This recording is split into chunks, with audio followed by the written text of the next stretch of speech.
सध्या आपण आत्मा, जीव आणि शरीर याविषयी बोलत आहोत. आणि आतापर्यंत आपण पाहिलं की परमेश्वर देव हा त्रैक्य आहे. म्हणजे देव जो पुत्र, देव जो पिता आणि देव जो पवित्र आत्मा, असं पवित्र शास्त्र शिकवतो. आणि ज्यावेळेस देवाने मनुष्याची निर्मिती केली त्याच्या प्रतिरूपात आणि त्याच्या प्रतिमेत, तेव्हा मनुष्य देखील त्याने त्रैक्य असा निर्माण केला. आणि हे आपण पाहिलं उत्पत्तीच्या 2ऱ्या अध्यायामध्ये याचा वृत्तांत आहे की देवाने नर नारी ही निर्माण केली. मनुष्यासाठी एक शरीर, मातीचा पुतळा घडवला आणि त्याच्यात आपला श्वास किंवा आत्मा फुंकला. आणि शरीर आणि देवाचा श्वास किंवा आत्मा ज्यावेळेस एक झाले त्यावेळेस मनुष्य जिवंत झाला. म्हणजे त्याच्यामध्ये जीव निर्माण झाला.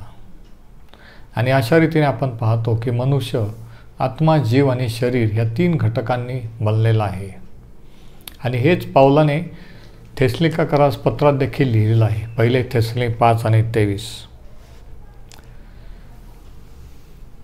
आता ही ज्यावेळेस मनुष्याने पाप केलं त्यावेळेस मनुष्याचा देवाशी संपर्क तुटला, ही प्रतिमा डागाळली गेली. म्हणजे नेमकं काय झालं? मनुष्य आत्मा, जीव आणि शरीर आहे. पण ज्यावेळेस माणसाने देवाची आज्ञा मोडली त्याचा परिणाम माणसावर काय झाला?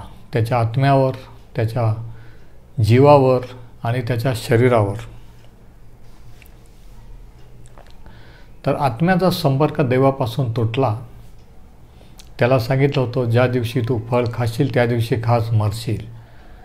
दैहिकरित्या शरीराने तो मेला नाही, परंतु जो जीवनाचा प्रवाह देवापासून होत होता तो कट झाला. आणि कालांतराने मनुष्य हा मरून पावला. म्हणजे आत्म्याचा आणि देवाचा संपर्क तुटला. जीवावर परिणाम काय झाला? जीव म्हणजे ज्याच्यामध्ये आपली इच्छाशक्ती, आपलं मन, आपले विचार, बुद्धी ही असते. तर मनाने माणूस देवाविषयी बंडखोर असा झाला, देवापासून दूर झाला. आणि शरीरावर परिणाम असा झाला की शरीर हे वेगवेगळ्या व्याधींनी, आजारांनी व्याप्त होऊ लागलं. दुखणे, आजार तेव्हापासून सुरू झाले. आणि मग वृद्धापकाळ आणि मरण हे आलं. म्हणजे माणसाने जे पाप केलं त्याचा परिणाम माणसाच्या आत्म्यावर, जीवावर आणि शरीरावर झाला. या 3 गोष्टीवर, 3 घटकावर परिणाम झाला. आता ह्याच्यावर देवाने काय उपाय केला? देवाचा काय उपाय आहे? आपण पाहिलं की देवाने आपला पुत्र प्रभू येशू ख्रिस्त, ज्याला शेवटला आदाम असं म्हटलेलं आहे 1 कोरिंथ 15 आणि 45 मध्ये, तो जगात पाठवला मनुष्य रूपाने. तो वधस्तंभावर मरण पावला. त्याने माणसाचे पाप, बंडखोरी, शिक्षा स्वतःवर घेतली. आणि 3ऱ्या दिवशी ज्यावेळेस तो पुन्हा उठला त्यावेळेस तो दुसरा मनुष्य म्हणून उठला. आणि म्हणून नव्या करारामध्ये प्रभू येशूला 2 शीर्षक किंवा 2 नावं आहेत. शेवटला आदाम, ज्यावेळेस वधस्तंभावर असताना तो शेवटला आदाम होता की आदामाच्या संतानाचे पाप, शाप, बंडखोरी आणि शिक्षा ही घेऊन त्याने वधस्तंभावर आपलं मरण आपल्या स्वतःला अर्पण केलं. आणि ज्यावेळेस तो पुन्हा उठला तेव्हा तो दुसरा मनुष्य किंवा नवा मनुष्य म्हणून पुनरातून पुन्हा उठला. ज्यावेळेस त्याचं पुनरुत्थान झालं, म्हणजे एक नवीन मनुष्य जात. त्याला शरीर होतं, परंतु ते शरीर हे गौरवी शरीर होतं. त्याने दाखवलं आपले हात, आपली कूस, ज्या हातात खिळे ठोकलेले. शरीर तेच होतं, तो दिसायला पण तसाच होता. परंतु जे शरीर मरियेपासून मिळालेलं होतं, जे शरीर मरणापूर्वी होतं ते नव्हतं. तर ते गौरवी शरीर त्याला प्राप्त झालं होतं. आणि एक नवीन पुरुष किंवा दुसरा पुरुष म्हणून त्याचं पुनरुत्थान झालं. आणि तेव्हापासून त्याच्यापासून एक नवीन मानवजात देवाने सुरू केलेली आहे. पहिला माणूस फेल गेला, त्याने पाप केलं. म्हणून दुसरा माणूस शेवटला आदाम देवाने पाठवला, प्रभू येशू ख्रिस्त, आणि त्याच्याद्वारे माणसाने जे काही गमावलं ते परत मिळालं. आता ज्यावेळेस आपण प्रभू येशू ख्रिस्त हा तारणारा असा विश्वास ठेवतो, त्यावेळेस आपला नव्याने जन्म होतो असं शास्त्रात सांगितलेलं आहे. 1 पेत्र 1 आणि 3. आणि त्याचप्रमाणे 2 कोरिंथ 5 आणि 17 असं लिहिलेलं आहे की जो कोणी ख्रिस्ताच्या ठायी आहे तो नवी उत्पत्ती आहे, जुने ते होऊन गेले, पहा ते सर्व नवे झाले आहे. प्रभू येशूवर विश्वास ठेवल्याने जे माणसाने पापामुळे गमावलं ते त्याला परत मिळतं. म्हणजे नेमकं काय होतं की आत्मा हा देवाशी जोडला जातो, आत्म्याने आपला नवा जन्म होतो, आत्म्यात आपण नवे होतो. दुसरी गोष्ट, आपलं मन, आपले विचार जे जीवामध्ये आहे ते आपण देवाच्या अधीन होतो. आणि तिसरी गोष्ट, आपल्या शरीरावर परिणाम होतो की शरीर देखील देव त्याच्या आत्म्याने व सामर्थ्याने हे नवीन करायला लागतो. शारीरिक आरोग्य, प्रभू येशूने आपले व्याधी वाहिले, रोग वाहिले आणि त्याला बसलेल्या फटक्याने आपल्याला आरोग्य प्राप्त झाले. म्हणजे दैवी आरोग्य हे आपल्याला उपलब्ध होतं. म्हणजे आत्म्यातून माणसाने ज्यावेळेस पाप केलं त्याने जीवन गमावलं आणि ते जीवन द्यायला येशू ख्रिस्त जगात आला. आणि ज्यावेळेस आपण प्रभू येशूला स्वीकारतो, विश्वास ठेवतो, तो आपल्याला जीवन देतो, ते सार्वकालिक जीवन. ते जीवन त्याच्या पवित्र आत्म्याच्या द्वारे, ज्याचा कधी नाश होऊ शकत नाही. देवाने जगावर एवढी प्रीती केली की जो कोणी त्याच्यावर विश्वास, त्याने आपला एकुलता एक पुत्र दिला अशासाठी की जो कोणी त्याच्यावर विश्वास ठेवतो त्याचा नाश होऊ नये, तर त्याला सार्वकालिक जीवन प्राप्त व्हावे. म्हणजे जर माणसाने फळ खाल्लं नसतं आदाम आणि हवा यांनी, तर मरण आलंच नसतं. ते सर्व काळ जगले असते. ते जीवन त्यांच्या ठायी होतं. जे जीवन गमावलं पापामुळे, ते जीवन येशू ख्रिस्ताच्या द्वारे आपल्याला परत मिळालेलं आहे. कुठं? आपल्या आत्म्यामध्ये.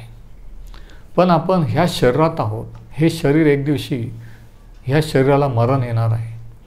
आत्म्यातून तारण झालेलं आहे, आत्मा नवा झालेला आहे, जीवन मिळालेलं आहे.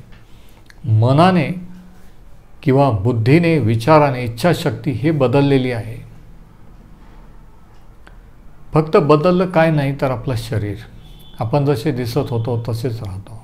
तारण झाल्यावर देखील आपण बारीक असलो तर जाड होत नाही, काळे असलो तर गोरो होत नाही.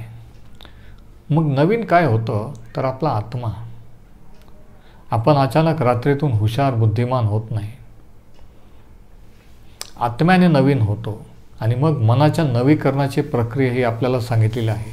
आणि तिसरा पार्ट जो पूर्ण होईल, ज्यावेळेस प्रभू येशू ख्रिस्त येईल, त्यावेळेस पुनरुत्थान होईल, तेव्हा आपल्याला ते गौरवी शरीर मिळेल. आणि मग आत्मा, जीव आणि शरीर यांची पुनर्स्थापना होईल. जे पहिल्या आदामापासून आपण गमावलं ते आपल्याला परत द्यावं, ही देवाची योजना आहे. आणि त्यासाठी प्रभू येशू ख्रिस्त जगात आला. म्हणजे नव्या जन्माने, नवा जन्म जो देवाच्या आत्म्याने होतो. पवित्र शास्त्र पुनर्जन्म नव्हे तर नवा जन्म शिकवते. आणि तो नवा जन्म योहानकृत शुभवर्तमान 3 अध्यायात सांगितलेला आहे की देहाने जन्मलेले देह आहेत, आत्म्याने जन्मलेले आत्मा आहेत. नवा जन्म म्हणजे आत्म्याने जन्म. आणि तो आत्म्याने जन्म म्हणजे प्रभू येशू ख्रिस्त आपला तारणारा आहे म्हणून त्याच्यावर विश्वास ठेवणं. मग देवाचा आत्मा कार्य करून आपला आत्मा देवाच्या आत्म्याशी जोडला जातो आणि तो नवा होतो. आता हे जे 3 घटक शास्त्रात सांगितलेलं आहे, इब्री लोकास पत्राचा 4 अध्याय आणि याच्या 12व्या वचनामध्ये आहे. इब्री 4 आणि 12 बघा. देवाचे वचन सजीव, सतेज, कोणत्याही दुधारी तलवारीपेक्षा तीक्ष्ण. आणि आता ऐका, जीव व आत्मा. म्हणजे या शरीरामध्ये काय आहे? 2 भाग आहेत. बऱ्याच लोकांना असं वाटतं की आपण फक्त शरीर आहोत, आपण फक्त आणखी एक प्राणी किंवा जनावर आहोत. आणि असं ते मानतात, विश्वास धरतात, म्हणून ते तसं वागू लागतात. परंतु शास्त्र सांगतं की या शरीराच्या आतमध्ये आणखी 2 पार्ट आहेत, जीव आणि आत्मा. तर देवाचं वचन दुधारी तलवारीपेक्षा तीक्ष्ण, जीव व आत्मा, सांधे व मज्जा यांना भेदून आरपार जाणारे व मनाच्या भावना व कल्पना यांचे परीक्षक आहेत.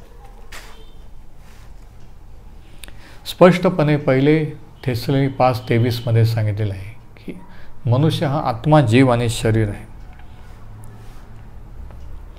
आता जसे पापाचे परिणाम आत्मा, जीव आणि शरीरावर झाले, तसे तारणाचे परिणाम आत्मा, जीव आणि शरीरावर काय होतात?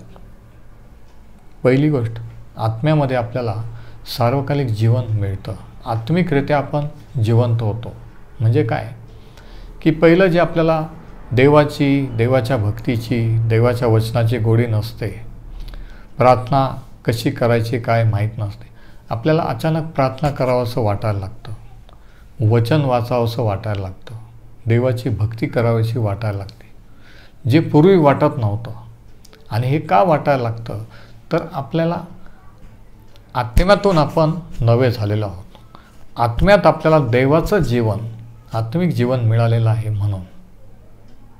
कारण प्रभू येशू ख्रिस्त जीवन आहे, तो जीवन देण्यासाठी आला. शास्त्र सांगतं की त्याच्या ठायी जीवन होते आणि ते जीवन मनुष्यांचा प्रकाश होते. आणि ते जीवन आपल्यामध्ये आल्यामुळे आपण जिवंत होतो. आणि मग आपल्याला देवाची ओढ, देवाची भक्ती, देवाचं वचन, प्रार्थना वगैरे हे करू लागतो. म्हणजे आपल्या आत्म्यात नवीन जीवन मिळतं, पहिली गोष्ट. दुसरी गोष्ट की आपला आत्मा देवाशी आपल्या आत्म्याचा देवाशी संपर्क जोडला जातो. आपला आत्मा देवाशी कनेक्टेड होतो. जो देवापासून डिस्कनेक्ट किंवा तुटलेला होता, देवाशी काही संबंध नव्हता, तर आत्म्याने आपण देवाशी जोडले जातो. तिसरी गोष्ट, आपला जीव, ज्या जीवामध्ये आपलं मन आहे, ज्या मनामध्ये विचार आहेत, निर्णय शक्ती आहे, इच्छाशक्ती आहे, जे आपण देवाविरुद्ध बंडखोर असे होतो, आपण सैतानाच्या गुलामगिरीतून किंवा सामर्थ्यातून मुक्त होतो.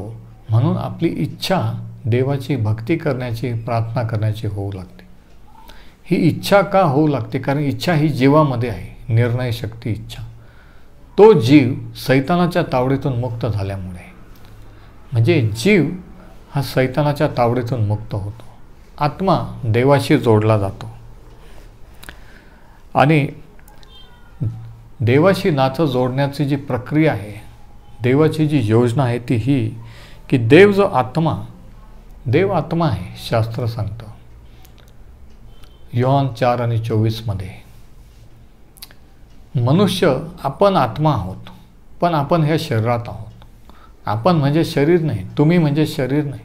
कारण शरीर हे जाळलं जाईल, पुरलं जाईल, एक दिवशी नष्ट होईल. परंतु काहीतरी, कोणता तरी पार्ट स्वर्गात किंवा नरकात जाईल, तो आपला खरा पार्ट, आणि तो म्हणजे आपला आत्मा.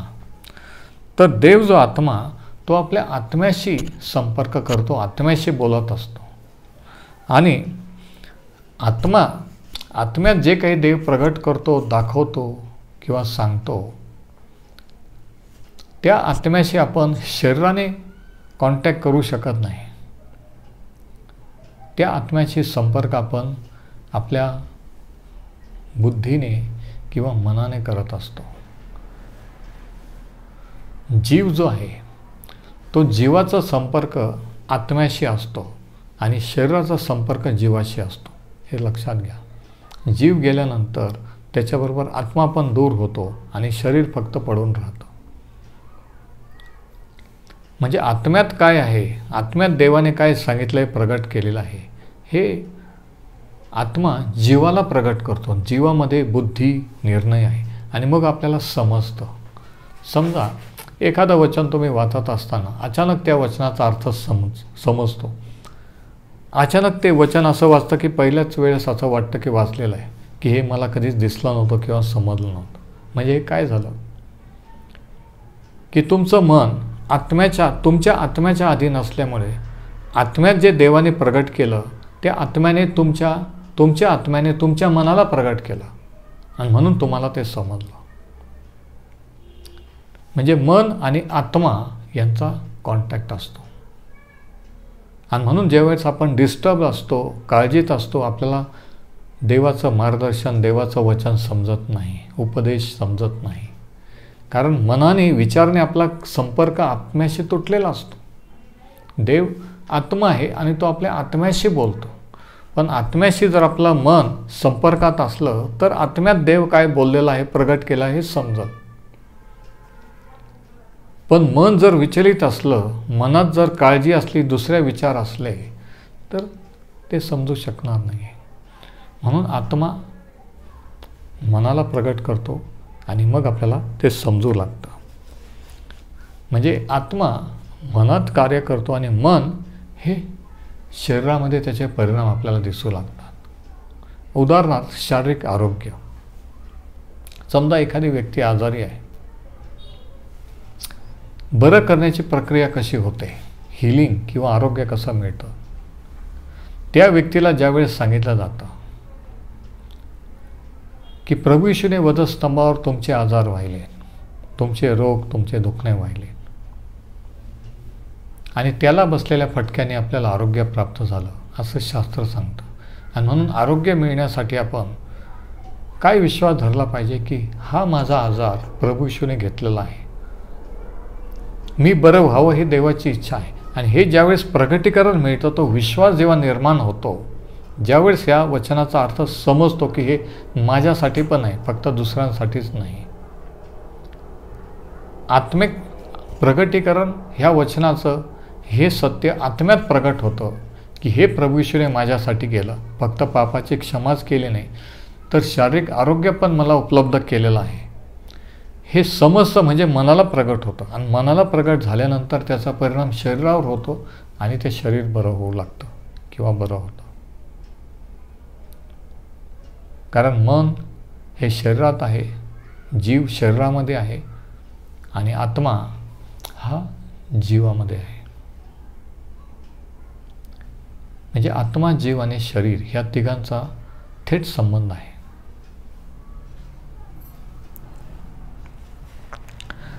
आता ह्या तिघांचे कार्य काय आपण आता पाहू. आत्मा, जीव आणि शरीर यांचे काय कार्य आहे. आत्म्याचं कार्य काय आहे की आत्मा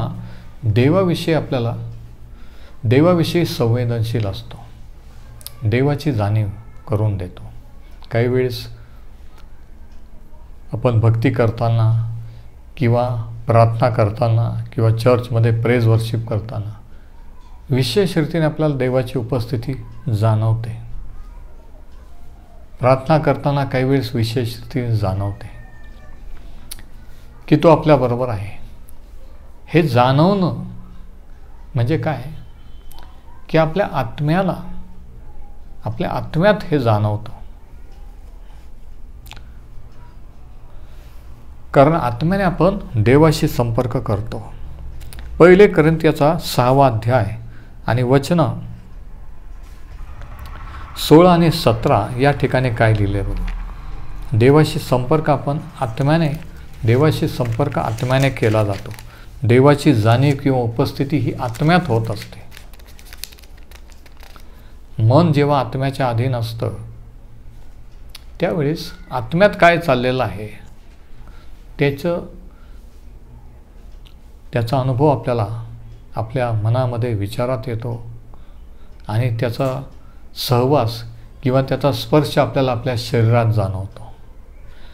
म्हणजे काय, हे आत्म्यातून सुरू होत असतं. आता 1 कोरिंथियर 6, 16 आणि 17 बघा. इथं असं लिहिलेलं आहे.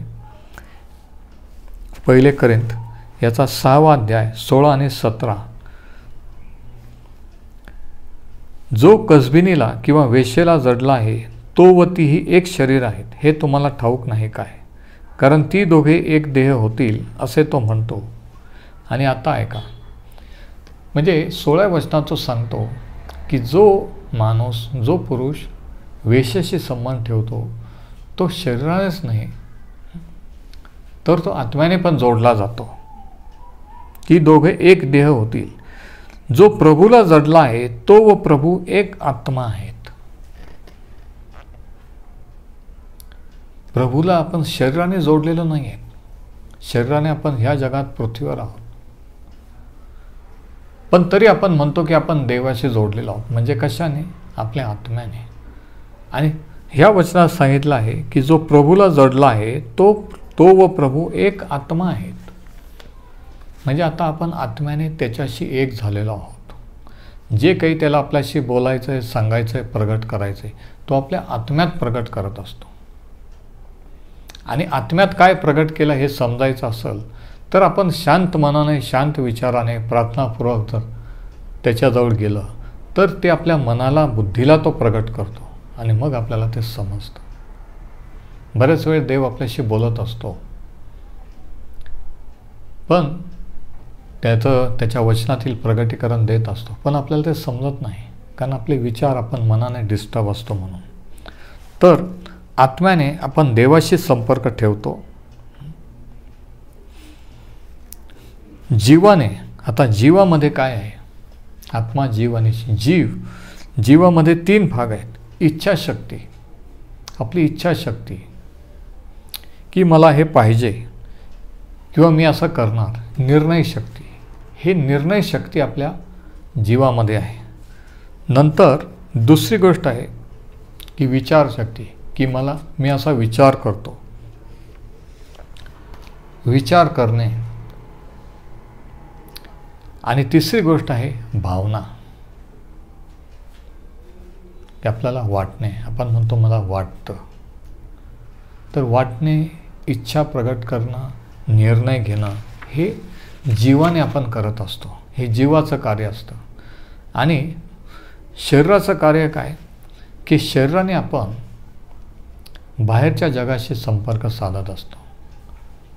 शरीराने आपण डोळ्याने पाहतो, कानाने ऐकतो, 5 इंद्रियांच्या द्वारे, की बाहेरील जगाशी आपण संपर्क ठेवत असतो. स्पर्श, आपण स्पर्श करू शकतो, स्पर्श झाल्याचं आपल्याला समजतं. म्हणजे आत्मा ही देवाविषयी संवेदनशील असतो. मन किंवा जीव ही निर्णय घेणारी, इच्छा प्रगट करणारी ह्या भावना त्याच्यामध्ये असतात. आणि शरीराने आपण बाहेरील जगाची संपर्क साधतो.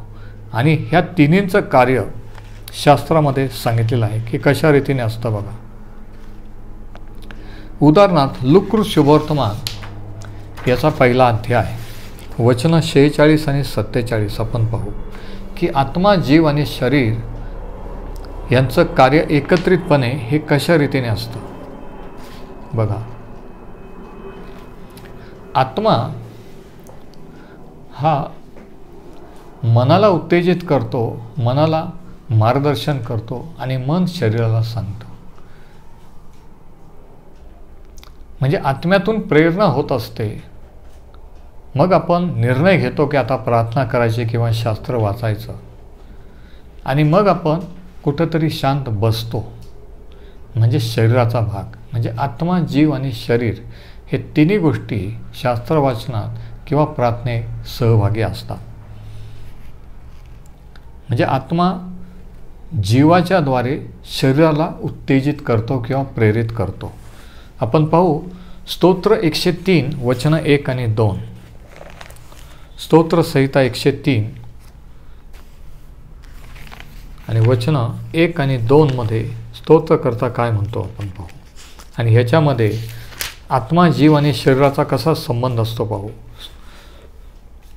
या ठिकाणी स्तोत्रकर्ता असं म्हणतो,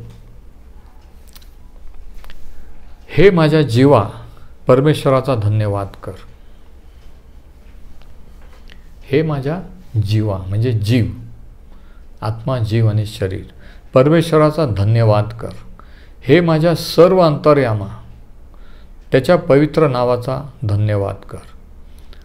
सर्व अंतर्याम म्हणजे आत्मा, त्याच्या पवित्र नावाचा धन्यवाद कर. हे माझ्या जीवा परमेश्वराचा धन्यवाद कर, त्याचे सर्व उपकार विसरू नको. आता या ठिकाणी आपण पाहतो की दाविदाच्या आत्म्याला प्रेरणा झालेली आहे देवाचा धन्यवाद करण्याची, प्रार्थना करण्याची. आणि तो त्याच्या शरीराने किंवा तोंडाने म्हणत आहे की हे माझ्या जीवा, तो जीवाला उत्तेजित करीत आहे. म्हणजे भक्तीमध्ये, प्रार्थनेमध्ये आत्मा, जीव आणि शरीर या तिघांचा संबंध असतो.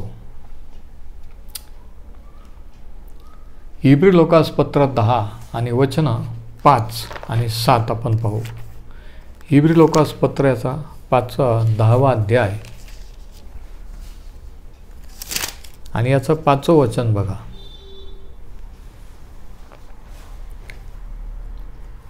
प्रभू येशू ख्रिस्त ज्यावेळेस जगात आला, त्याच्यापूर्वी त्याची योजना जगात येण्याची जी केली गेली, त्या योजनेनुसार तो जन्मला, त्याने मनुष्यरूप धारण केला. आणि या ठिकाणी लिहिलेलं आहे, यास्तव तो जगात येते वेळेस म्हणाला, यज्ञ, पशु व यज्ञार्पण यांची तुला इच्छा नाही, आणि आता ऐका, तू माझ्यासाठी, तो देव पित्याला म्हणतो, तू माझ्यासाठी शरीर तयार केले आहे.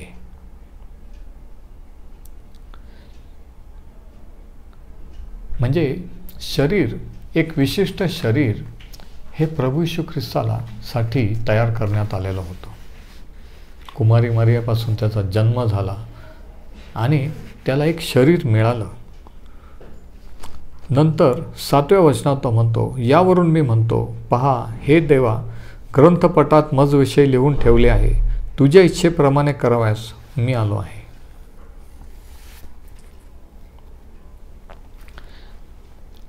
देवाची इच्छा पूर्ण करण्यासाठी प्रभू येशू ख्रिस्ताला जगात येणं आवश्यक होतं आणि मनुष्य रूपाने जगात यायचं होतं. म्हणून मनुष्याचं शरीर हे धारण करणं आवश्यक होतं. म्हणजे काय की देवाची इच्छा पूर्ण करण्यासाठी प्रभू येशू ख्रिस्ताला शरीराची आवश्यकता होती. म्हणजे शरीर कशासाठी आहे? तुमचं आणि माझं शरीर ह्या जगात असताना देवाची इच्छा, देवाची योजना पूर्ण करण्यासाठी. जोपर्यंत तुम्ही आणि मी या शरीरात आहोत, आपण काहीतरी करू शकतो देवासाठी. पण एकदा हे शरीर सोडलं, एकदा मरण आलं, तर आपण देवाची इच्छा पूर्ण करू शकत नाही. लक्षात घ्या. म्हणजे शरीर हे भांडं किंवा एक पात्र आहे की ज्याच्यामध्ये आत्मा आणि जीव आहे आणि त्याचा उद्देश आहे देवाची इच्छा पूर्ण करणे. आता ह्या तिन्हींचं कार्य कसं होतं हे लूककृत शुभवर्तमान याच्या पहिल्या अध्यायात आपण पाहू की आत्मा, जीव आणि शरीर हे एकत्रितपणे कसं कार्य करतं. लूक 1मध्ये ज्यावेळेस मरियाला त्या दूताने दर्शन दिलं आणि सांगितलं की प्रभू येशू ख्रिस्ताचा जन्म होणार आहे, तिच्या पोटी तो जन्माला येणार आहे, त्याच्यानंतर काय झालं बघा. लूक 1 वचन 46, तिने विश्वास ठेवला, ती आनंद करू लागली आणि ती काय म्हणाली बघा. वचन 46, तेव्हा मरिया म्हणाली, माझा जीव प्रभूला थोर मानतो.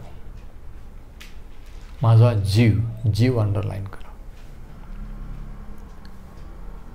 ज्यावेळेस तिने आत्म्यातून त्या देवदूताकडून ते वचन स्वीकारलं आणि म्हटलं की तुझ्या इच्छेप्रमाणे मला हो. त्याने सांगितलं की तू गर्भवती होशील, तुला पुत्र होईल, तो परस्पराचा पुत्र असेल वगैरे.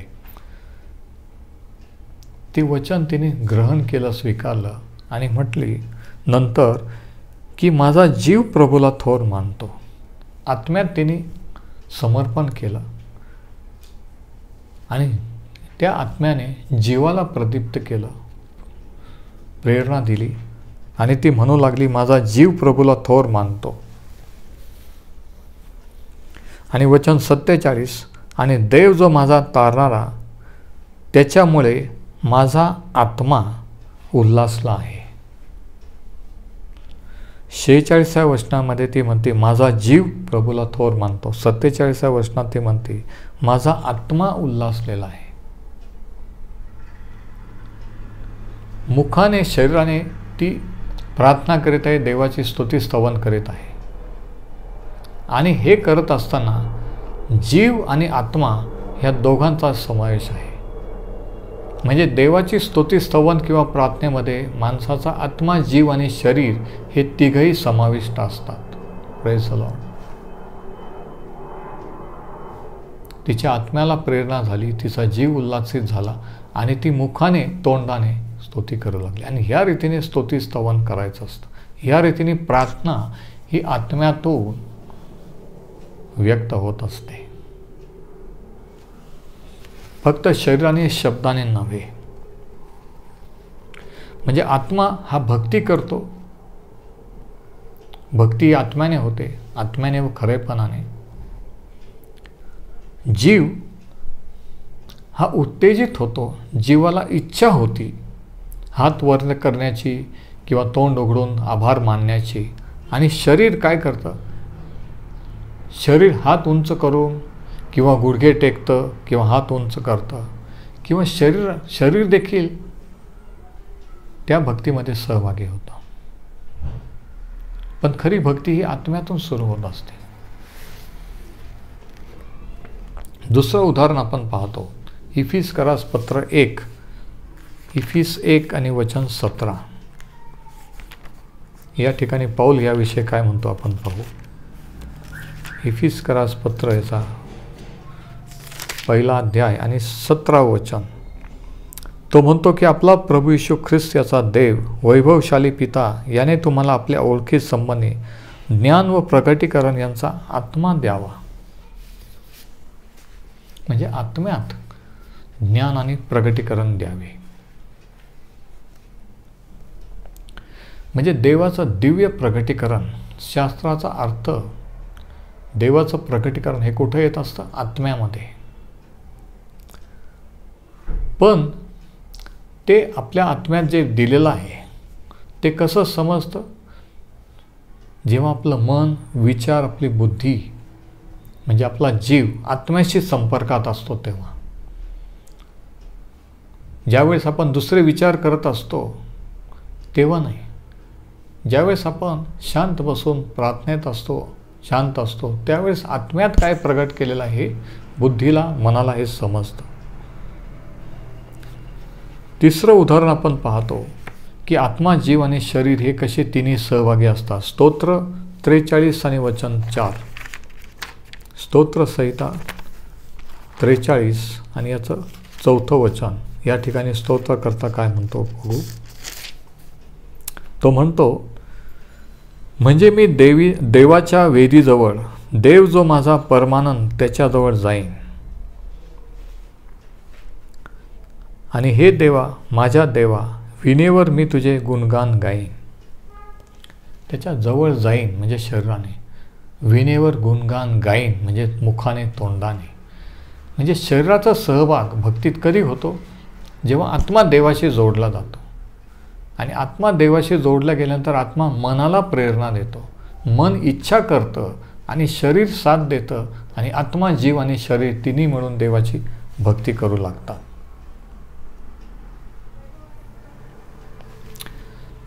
आता आत्मा आणि जीव याचा काय संबंध आहे? जर आपलं मन, जर आपली इच्छाशक्ती म्हणजे आपला जीव जर आत्म्याच्या अधीन नसला तर आपण देवाविरुद्ध बंडखोरी करू लागतो. स्वतःच्या इच्छेने, स्वतःच्या इच्छेप्रमाणे आपण जगू लागतो. देवाचे विचारने आपले विचार करू लागतो. आणि ज्यावेळेस मन आत्म्यापासून कट ऑफ होतो त्यावेळेस डिप्रेशन, निराशा, नको ते विचार हे मनात यायला लागतात. किंवा स्वतःच्या देहबुद्धीने चालणे, मनाच्या इच्छेप्रमाणे चालणे. आणि अशाला शास्त्रामध्ये दैहिक विश्वासणारे असं म्हटलेलं आहे की दैहिक ख्रिस्ती म्हणजे जे आत्म्याच्या प्रेरणेने, देहाने चाललेले. की मूड असला तर मी चर्चला जाईन, मला वाटलं तर मी प्रार्थना करीन. म्हणजे शरीर जसं सांगतं, मन जसं सांगतं ते चालतात. ते स्वतःची इच्छा करून आत्म्याच्या अधीन होत नाही.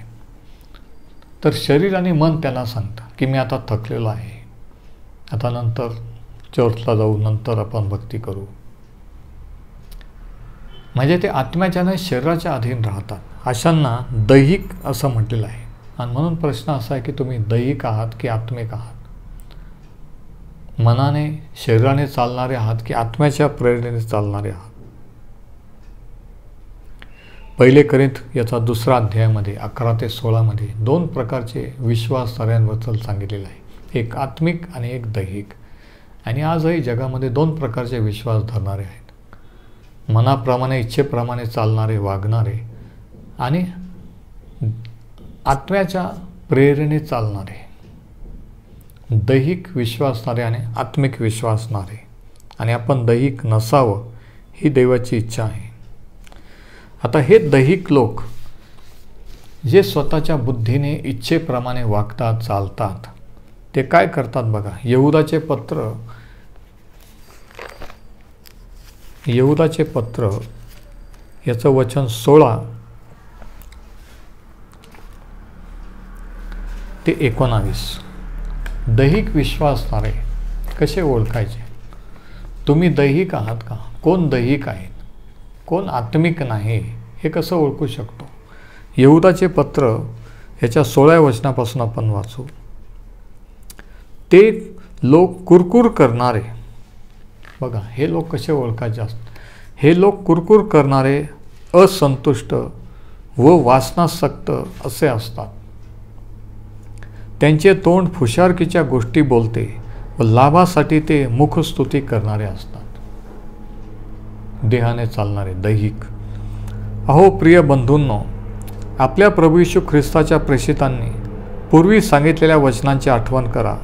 त्यांनी तुम्हाला असे सांगितले की शेवटल्या काळी आपल्या अभक्तीच्या वासनांप्रमाणे चालणारे असे थट्टेखोर माणसे उत्पन्न होतील. आणि ते झालेले आहेत. हा शेवटचा काळ आहे. वचन 19 ते आणखी काय करतात बघा. दैहिक लोक कसे ओळखायचे. ते फूट पाडणारी देहबुद्धीची, ज्यांना आत्मा नाही अशी आहेत. 19व्या वचनात 3 गोष्टी सांगितलेल्या आहेत की ते करतात. पहिली गोष्ट फूट पाडणारे असतात. दुसरी गोष्ट देहबुद्धीचे असतात. आत्मिक बुद्धी आत्मिक प्रगती करण्याने चालत नाही. किती विचाराने चालतात. योग्य वाटलं तर करायचं, नाही तर नाही. त्याच्यात देवाचा प्रार्थनेचा सहभाग घेत नाहीत. देवाचं मार्गदर्शन घेत नसतात. म्हणजे देहबुद्धीची. आणि तिसरी गोष्ट ज्यांना आत्मा नाही, ज्यांना देवाचा आत्मा नाही अशी ती आहेत. आणि म्हणून ह्याच्यातील फरक जाणून घेणं हे गरजेचं आहे. हे समजणं गरजेचं आहे. तर आज आपण इथेच थांबू आणि हा विषय आपण पुढे चालू ठेवूया. आणि पुढच्या संदेशात आपण पाहू की जे शरीर देवाने आपल्याला दिलेलं आहे ते कशासाठी आहे. त्या शरीराचा उद्देश किंवा शरीराचं कार्य काय हे आपण पुढील संदेशात पाहू. परमेश्वर हे वचन आशीर्वादित करू.